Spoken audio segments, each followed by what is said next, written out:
Bueno, y entonces con eso pasamos a la compañera profesora María Cecilia Velasco y Cruz, que nos va a hablar sobre las relaciones laborales y el sindicalismo portuario en Río de Janeiro. Y esta presentación nos viene en portugués. Graças. Primeiro, quero agradecer o convite de Camilo e dos organizadores dessa atividade da História como Arma. É com grande satisfação que estou em Cuba, aunque infelizmente de modo somente virtual. Como vou fazer uma ponência em português, tentarei incluir algumas palavras em espanhol e falar com calma para poder ser melhor compreendida. Em agosto de 1906, a cidade do Rio de Janeiro foi surpreendida por uma greve, huelga, dos operários carregadores, que paralisou inteiramente o porto e todo o comércio cafeteiro. Esse movimento consolidou a Sociedade de Resistência dos Trabalhadores em Trapiche e Café, uma sociedade que havia sido fundada 15 meses antes na sede da União dos Operários Estivadores por solamente 21 trabalhadores. Trapiches, vou explicar, eram armazéns independentes com seus próprios muelas e suas próprias puentes de amarre. Eram quase todos privados.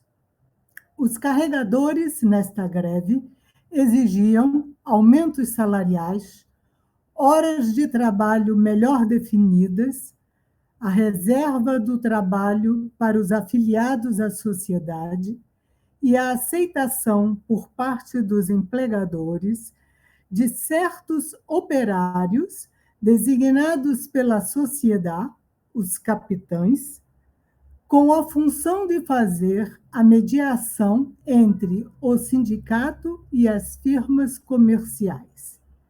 A greve foi curta no setor cafeteiro e demorada no setor trapicheiro, mas terminou com uma vitória completa dos trabalhadores.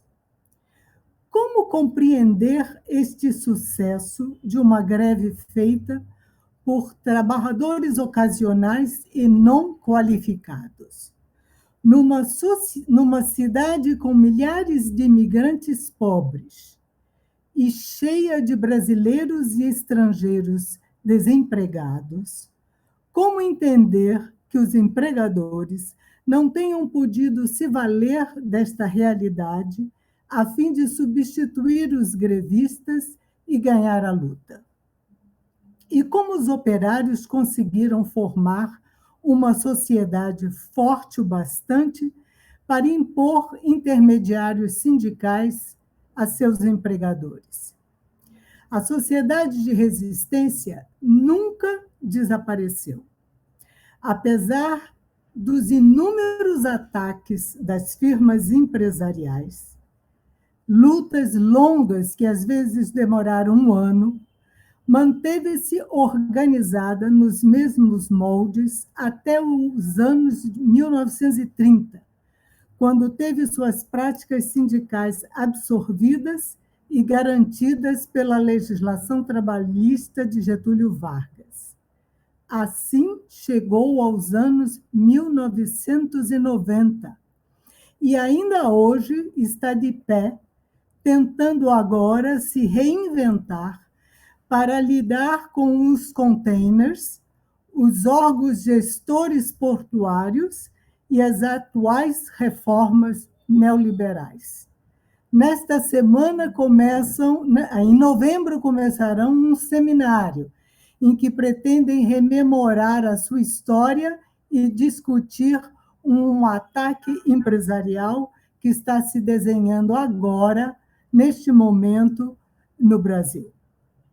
Bueno, tanto o radicalismo como a força institucional da sociedade de resistência tiveram como fundamento práticas laborais derivadas das experiências escravas e libertas no sistema portuário do Rio de Janeiro.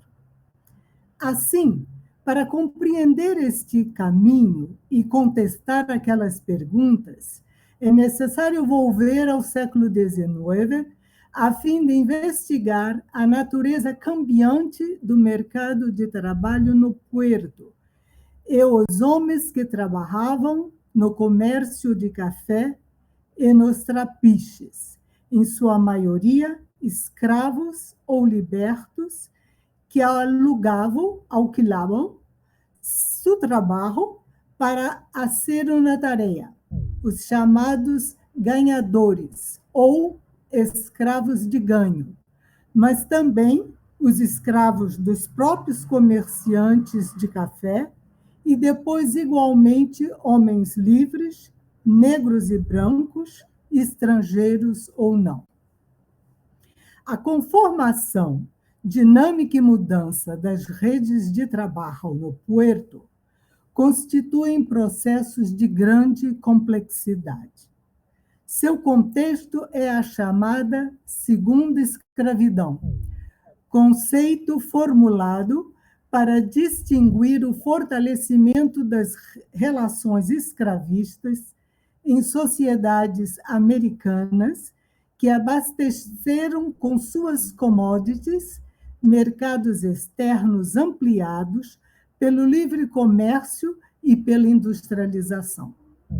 Em geral, trata-se de ordens escravistas pós-coloniais articuladas com o mercado mundial capitalista e que se apoiam e se alimentam das políticas de seus próprios aparelhos de Estado nacionais. Tempo de desmanche do mercantilismo, de quebra dos monopólios coloniais, de ascensão do liberalismo, de grandes imigrações, e no qual relações comerciais marítimas intensificadas propiciam expansões e renovações do mundo portuário. A pesquisa pressupõe, portanto, o cruzamento raça-classe, trabalho livre e não livre. Implica análises que combinam diferentes níveis de reflexão, instâncias diversas da formação social e escalas distintas de observação. Contudo, não há tempo para fazer essa discussão agora. Aqui vou me concentrar em um único eixo temático. Para a pesquisa avançar, era central compreender uma expressão coetânea. Nos jornais do fim do século XIX e das primeiras décadas do século XX, os operários que fundaram a Sociedade de Resistência eram chamados de trabalhadores de tropa, uma expressão que não era usada em nenhuma cidade brasileira da época e que o tempo há enterrado. De onde vinha aquela denominação e quem eram aqueles indivíduos? Em primeiro lugar, cabe dizer que o trabalho ocasional era largamente utilizado desde o início do 800, graças à prática generalizada do aluguel de escravos e à instituição urbana da escravidão de ganho. Os escravos ganhadores eram mandados à rua para nelas buscar atividade, trabalhos que lhes permitissem manter a si próprios e a seus senhores. Para tanto, possuíam certa autonomia e liberdade de movimento, sem as quais não poderiam encontrar, negociar e executar os trabalhos que aparecessem. Muitos não moravam com o senhor e só iam à sua casa para entregar a quantia estipulada por dia ou por semana, podendo embolsar, guardar o que recebiam além deste acerto. Na relação que mantinham com quem os contratava para executar uma tarefa, eram trabalhadores assalariados, mas como escravos viviam sobre o domínio do senhor, que expropriava grande parte daquelas remunerações e podia vendê-los como bem entendesse. Evidências da utilização desses escravos podem ser encontradas tanto no trabalho interno dos trapiches, como no trabalho da alfândega. Sin embargo, são nas cenas de rua descritas nos jornais e pelos viajantes que se encontram informações mais sistemáticas sobre a cultura de trabalho dos escravos de ganho relacionados à vida do porto. Na verdade, os jornais não descrevem este trabalho. O que aparece nos jornais são reclamações ou falas preconceituosas que diminuem e que falam de uma maneira preconceituosa contra os negros e contra os escravos. Mas nessas reclamações é possível perceber muito de como os escravos trabalhavam. O conjunto das narrativas de viagem atesta com clareza que grande parte do transporte de carga entre as várias unidades do sistema portuário valia-se de um poderoso padrão escravo, informal, de organização coletiva do processo de trabalho. No ramo cafeteiro, os escravos de ganho carregavam os sacos à cabeça, agrupado em turmas de variados tamanhos, correndo ao som de cantos e chocalhos, sonarras, se não me engano, a palavra em espanhol, e sobre o comando de um deles. Este homem, chamado de capitão, era encarregado de negociar os termos do trabalho, compor o grupo de acordo com a quantidade e o peso da sacaria, receber e distribuir o dinheiro ganho coletivamente e liderar o canto que ritmava a marcha de todos eles. Em Salvador, os escravos africanos estavam etnicamente organizados em cantos, nome pelo qual estes grupos de trabalho eram conhecidos. Os cantos se reuniam para oferecer seus serviços em certas áreas da cidade e tais lugares eram reconhecidos como pontos de reunião e de ajuntamento pelas autoridades municipais. No Rio de Janeiro, esta organização étnica em cantos não é uma realidade tão clara.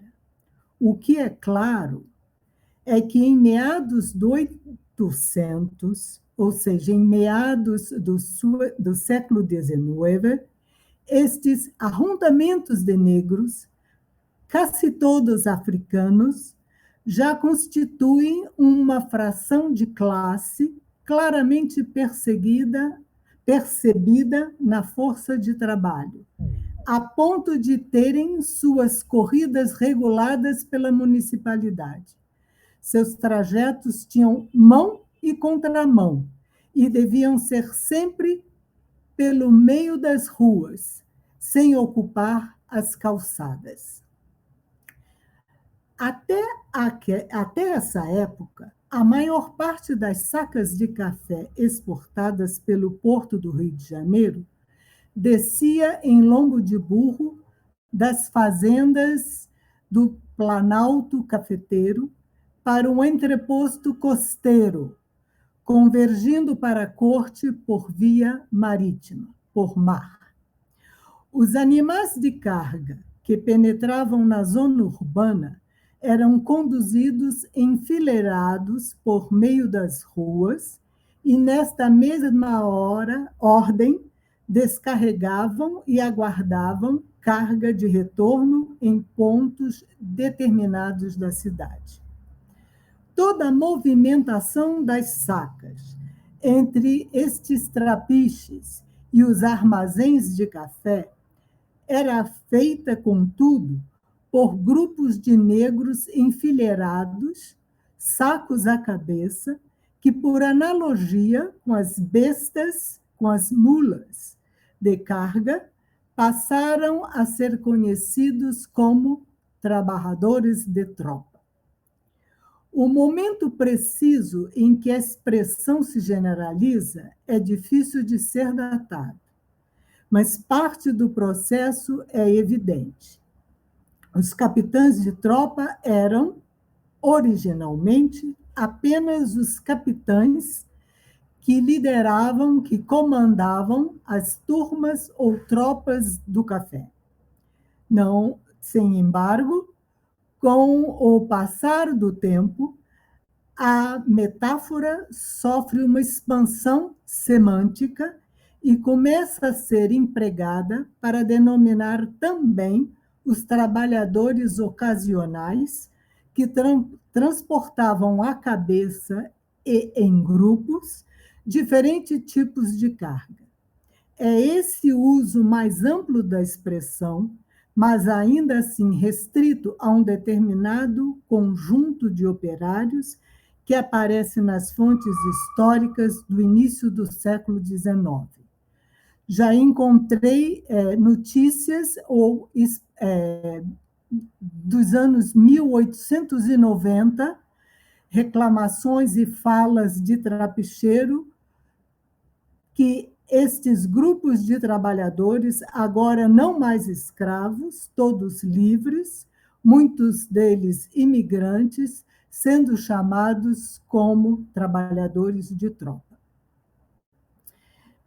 Como isso aconteceu? É que, apesar da substituição nos trajetos longos das turmas de negros pelos carroceiros, em grande parte portugueses, imigrantes portugueses, aqueles agrupamentos humanos não desapareceram do mercado de trabalho. Como a oferta de emprego é múltipla e dispersa por todo o sistema portuário, os capitães e suas tropas começaram a se fixar junto às casas de café, os trapiches e os pontos de carga e descarga na orla, na costa, numa apropriação de territórios que visava demarcar fronteiras e estabelecer reservas de mercado.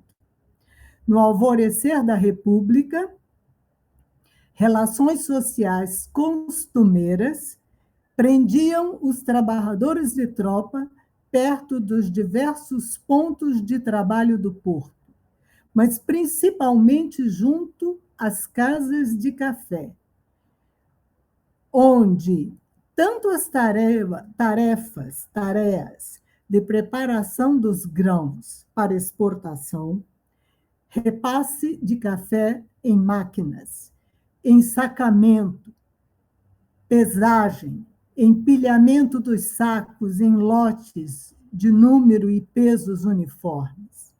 Então, todo este trabalho interno ao armazém, como de café, como o transporte à cabeça da sacaria ou a sua arrumação nas carroças, estão na mão destes trabalhadores.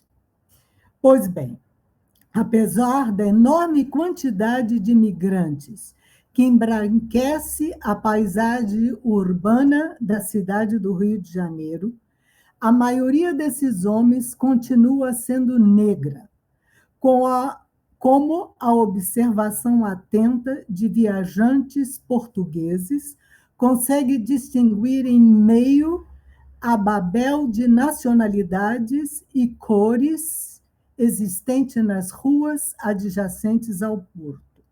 Cito apenas um pequeno relato de um deles. Lá embaixo, No bairro dos Comissários, vem um cheiro sufocante de café em grão. Negros descalços, o tronco nu, reluzindo de suor, acarretam sacas de café para uma carroça, para uma carreteira. Em cima, outro negro arruma-as, empilhando-as ao longo umas das outras, puxando pelas orelhas das linhagens, ou seja, pelas pontas dos sacos. Essas informações são cruciais para que se possa vislumbrar este acontecimento surpreendente. A Sociedade de Resistência dos Trabalhadores em Trapiche e Café cristaliza em uma instituição formal as estruturas informais dos grupos de trabalho surgidos nos arredores do porto desde o tempo do cativeiro, porém, de modo ressignificado por alterações fundamentais. Os capitães, que antes do sindicato são eles próprios os empreiteiros da mão de obra, preservaram sua posição diferenciada e continuaram a fazer a mediação entre os empregadores e o mercado, ou seja, a mediação dos empregadores com o mercado. O seu espaço de poder diminui, sem embargo, significativamente. Como todos são agora membros de uma organização operária, a mediação deixa de ser entre os trabalhadores e os empregadores e passa a ser entre as firmas e o sindicato, isto é, entre aquelas firmas e a coletividade organizada, que, através de um corpo de fiscais, assume todas as tarefas de supervisão, disciplina e escolha dos integrantes das turmas de trabalho, atribuições até então dos capitães e dos seus ajudantes. Aos fiscais cabia fazer cumprir o horário e as normas de trabalho decididas e aprovadas pelas Assembleias Gerais da Sociedade. As Assembleias Gerais eram o órgão decisório máximo da sociedade. Resumindo, há no Porto do Rio de Janeiro uma forte linha de continuidade entre os escravos e libertos dos velhos tempos imperiais e os proletários da Primeira República. Sobre a conversão do liberto em operário sindicalizado, é importante fazer, contudo, uma observação. Embora seja correto sustentar que, de variadas maneiras, as vivências da escravidão, as experiências da escravidão, se projetam sobre o período pós-abolição, definindo e orientando escolhas, atitudes, expectativas e sentidos da liberdade, é igualmente correto afirmar que o entrelaçamento deste mundo subjetivo e dessas experiências no movimento operário e sindical não é uma simples projeção. É possível que, ao longo da vida, na dura batalha pela alforria, em meio a uma sociedade fortemente mercantil e racializada, muitos escravos tenham desenvolvido uma ideia individualista e negativa de liberdade, equacionando-a estritamente a autonomia pessoal e a ausência de constrangimentos às suas ações. Esse fato contribuiria para a compreensão das condutas daqueles libertos que se tornaram senhores de escravos, mas pouco concorreria, pouco ajudaria para o entendimento das ações dos libertos ou filhos de escravos que deram suor e sangue para a formação dos movimentos sindicais. Tal engajamento requer não só a quebra de antigos valores hierárquicos, mudanças culturais significativas do mundo africano e para o mundo não africano, como ainda a adesão a uma concepção alargada e positiva de liberdade.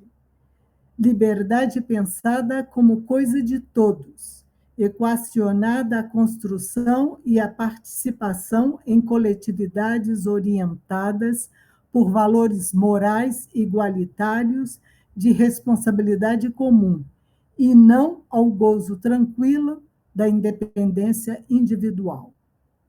Os elos que interligam as vivências escravas aos movimentos operários e sindicais do século XX estão embaralhados, por consequência, em criações políticas transformadoras e originais.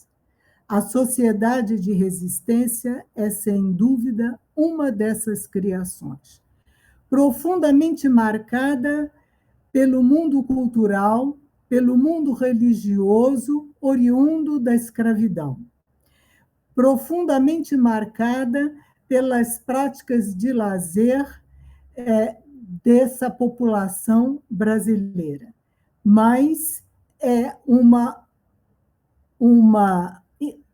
instituição que quebrou com os valores hierárquicos iniciais do mundo africano e dos grupos iniciais dos trabalhadores africanos. Sobre esses grupos, é muito difícil se saber exatamente como trabalhavam, exatamente como esses operários se relacionavam. Há muito mais fontes sobre o mundo das religiões, sobre o candomblé, sobre as confrarias religiosas, muito pouco como eles se ajustavam no trabalho de rua. Essa é uma grande questão a ser resolvida ainda pela pesquisa histórica, no caso do Rio de Janeiro. Em Salvador, os escravos tinham uma grande maioria de membros, de pessoas vindas de uma determinada etnia africana. Eram quase todos nagôs. No Rio, os africanos estão inteiramente misturados. Há africanos da África Central, há africanos da África Ocidental, em minoria, e há africanos da África Oriental. Todos esses escravos acabaram encontrando uma forma de conviver e depois, como libertos, de absorver também alguns imigrantes brancos, pobres, portugueses e italianos e espanhóis. Esse é um problema que ainda tenho que entender. Não há fontes sobre isso e ainda estou tentando ver como foi possível, apesar da diferença de língua entre esses escravos, a criação de redes de trabalho que incluísse todos eles neste mundo da rua carioca. Quero apenas terminar dizendo que grande parte deste meu trabalho e da percepção de como a sociedade de resistência se organizou se deve às informações dos próprios trabalhadores. Foi ainda nos anos 70, quando eu era jovem e estava no mestrado, que eu subi no morro para entrevistar um operário do Porto. E depois de uma entrevista, ele me perguntou: "Você já foi na Resistência?" Naquela época, não havia uma linha escrita, sequer uma linha escrita na historiografia sobre este sindicato. Eu sabia da presença desta sociedade porque nos jornais, estudando as greves de 1917, eu tinha visto que ela era uma organização forte. Mas eu não tinha a menor ideia que esta sociedade, que este sindicato, era o atual sindicato dos arrumadores que existia no Rio de Janeiro. Muito do que eu conseguir entender sobre esse processo de organização se deve às minhas entrevistas, que por sorte pude fazer naquela época com operários, todos eles negros, muito idosos, alguns deles nascidos ainda no século XIX, mas que tinham participado da fundação do sindicato e puderam me explicar uma série de detalhes que me fez entender essa história surpreendente. Muito obrigada. É só. Bueno, muchísimas gracias. Bueno, para terminar,